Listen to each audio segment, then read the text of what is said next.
அனைவருக்கும் என் அன்பான வணக்கம். ஒரு அழகான விளக்கு எரியுது.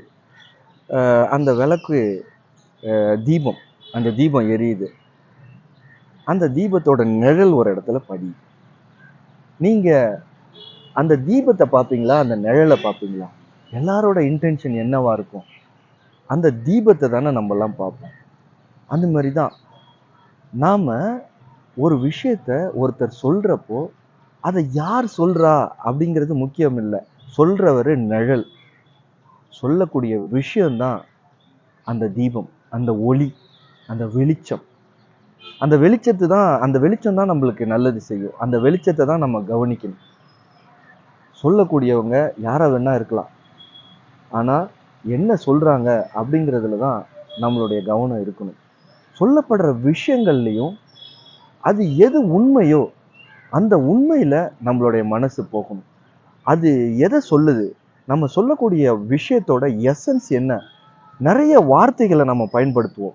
நம்மளுடைய வார்த்தை விளையாட்டுகளையும் சித்துக்களையும் பயன்படுத்தி நிறைய வார்த்தைகளை பயன்படுத்துவோம். வார்த்தைகள் முக்கியமா? அந்த வார்த்தைகள் வெளிப்படுத்தக்கூடிய அர்த்தங்கள், அந்த எசன்ஸ் அது முக்கியமா?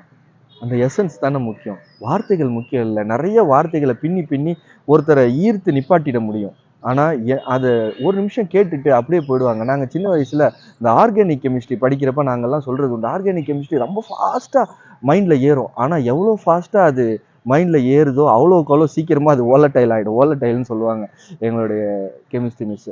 அவ்வளோ சீக்கிரம் அது நம்ம மைண்ட்லேருந்து போயிடும். எவ்வளோ சீக்கிரம் அதை நம்ம கிரகிக்கிறோமோ அவ்வளோ சீக்கிரம் அது நம்ம மைண்ட்லேருந்து போயிடும். நம்மளுக்கு வேண்டியது என்ன வார்த்தைகளை பயன்படுத்துறாங்கங்கிறது முக்கியம் இல்லை. என்ன சொல்ல வர்றாங்கங்கிறது தான் முக்கியம்.